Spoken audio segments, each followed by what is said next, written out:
Abdullah bin Zubair merupakan salah satu sosok sahabat yang istimewa, karena ia berhijrah ketika dalam kandungan ibunya.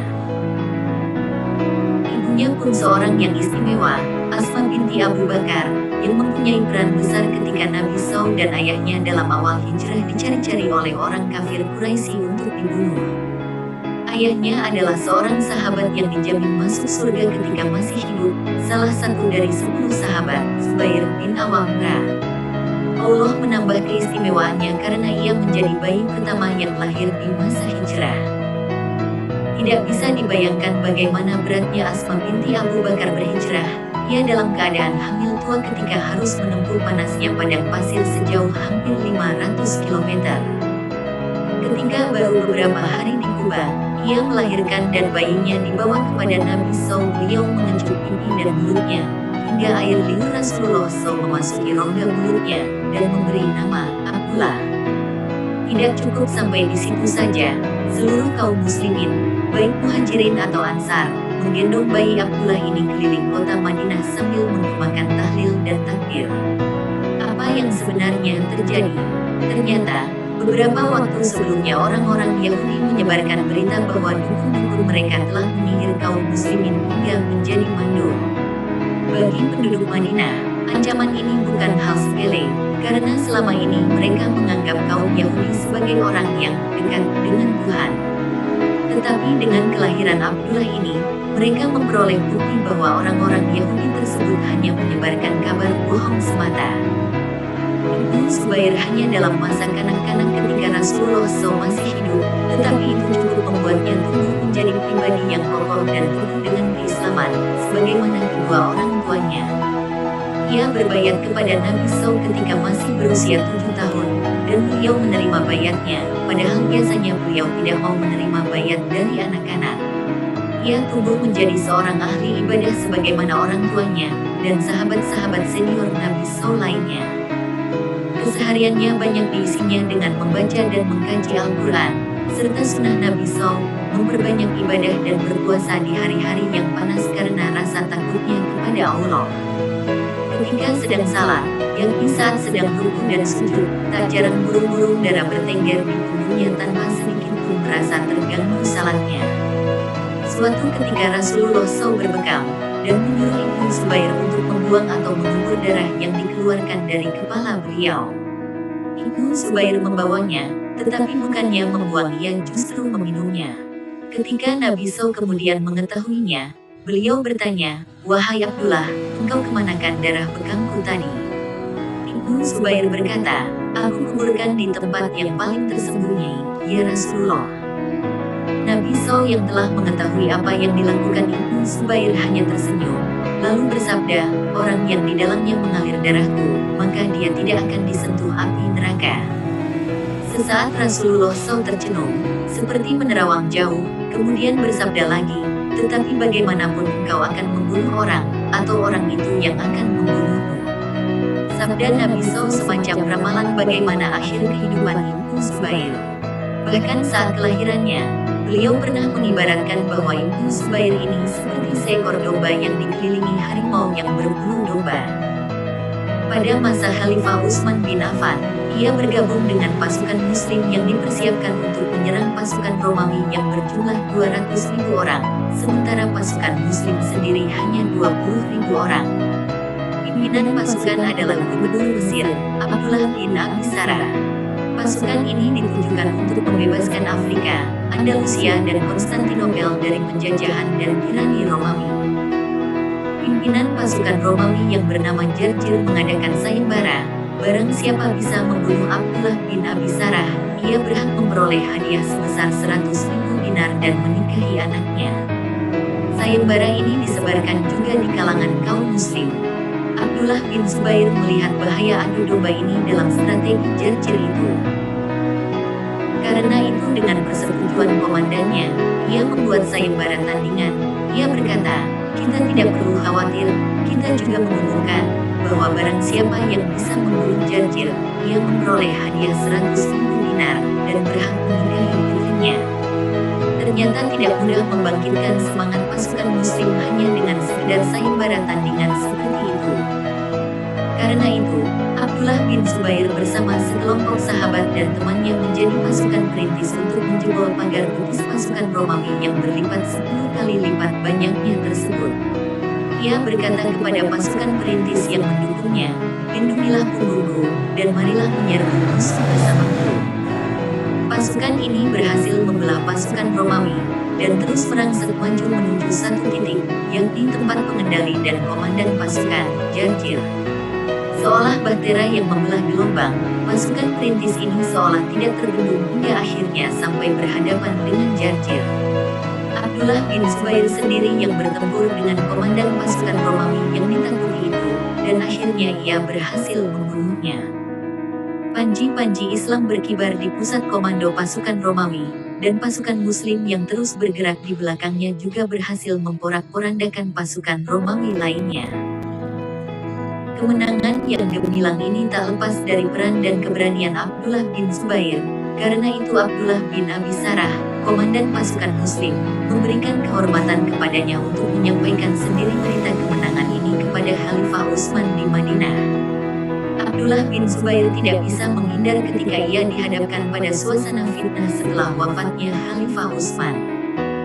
Dengan tegar ia berdiri di sisi Ali bin Abi Thalib, bahkan ketika Ali diturunkan dan kemudian tewas terbunuh, Ibnu Zubair dengan lantang menyatakan penolakannya untuk berbayat kepada Muawiyah.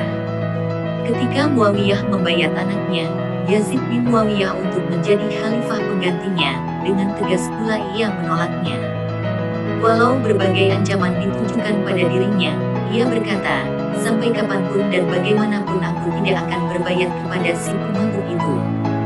Sangatlah beralasan jika Ibnu Zubair menyatakan penolakannya ini tanpa tedeng aling-aling.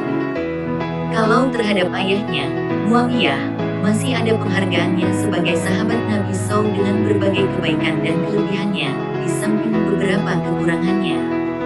Tetapi terhadap Yazid tidak ada alasan apapun untuk mendukung dan menghargainya. Sebuah syair pendek dilontarkannya sebagai ungkapan sikapnya terhadap Yazid, terhadap hal yang batil, tidak ada tempat berlunak dan berlembut, kecuali jika geraham bisa mengunyah batu menjadi lembut. Terbuktilah kemudian, Yazid banyak melakukan tindakan jahiliyah yang menginjak-injak nilai-nilai keimanan dan kemanusiaan.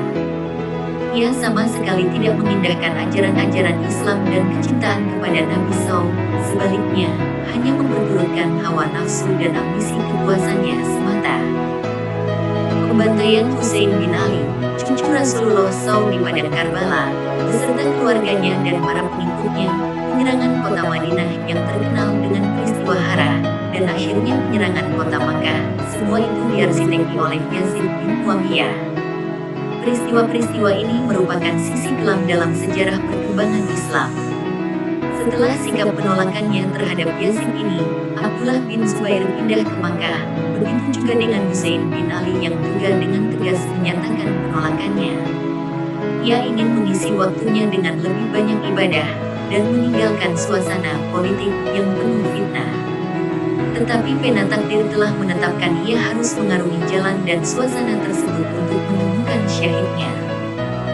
Selalu saja ada yang datang untuk berdiri di belakang dirinya, menyokong sikap-sikapnya, dalam melakukan perlawanan terhadap berbagai kezaliman yang dilakukan oleh Yazid sebagai pihak penguasa.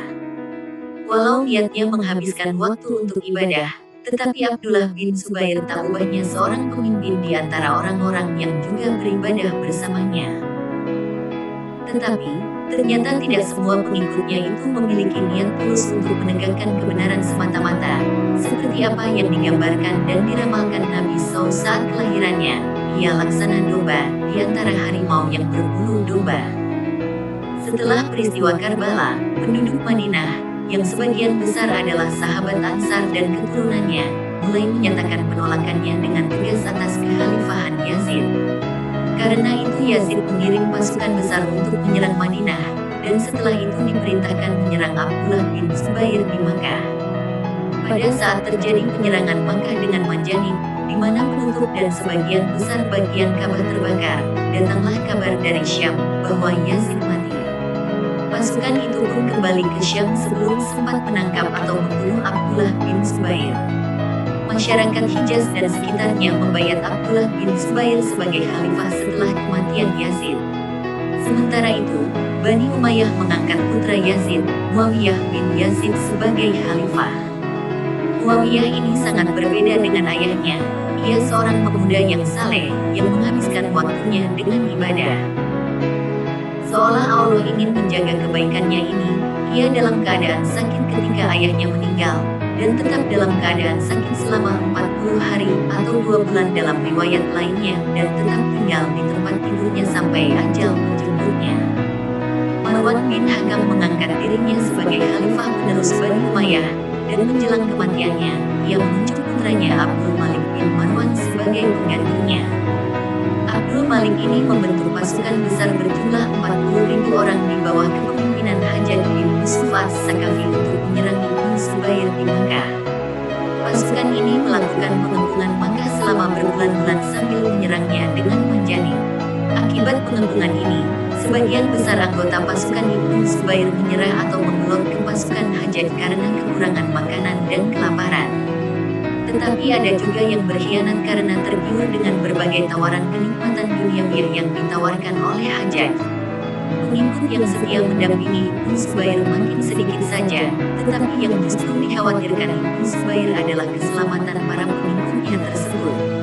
Ia meminta mereka untuk menyingkir saja, tetapi mereka ini tidak mau meninggalkannya sendirian sebagaimana teman-temannya yang lain.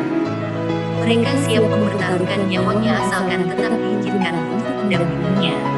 Abdullah bin Zubair menemui ibunya, Asma binti Abu Bakar yang telah berusia sekitar 97 tahun dan telah buta matanya, untuk mendiskusikan masalah yang dihadapinya. Ibnu Zubair menceritakan situasi yang sedang dihadapinya, dan berbagai kemungkinan yang terjadi pada pasukan yang dipimpinnya, yang jumlahnya memang sangat sedikit. Ibunya ini memang wanita hebat, putri dari seorang sahabat yang hebat, istri dari sahabat yang hebat, dan dikunci dan dididik oleh seorang yang mulia dan hebat.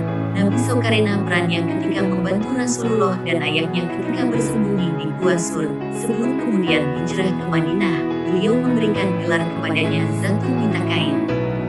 Atas permasalahan putranya ini, Asma menyatakan bahwa tidak sepatutnya ia memilih dan melakukan sesuatu, kecuali di atas jalan kebenaran.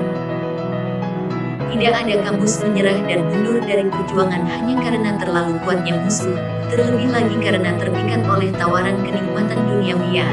Sungguh suatu kecelakaan besar dan menyimpang dari jalan yang dirintis oleh ayahnya, kakeknya, dan para sahabat yang telah gugur mendahulunya.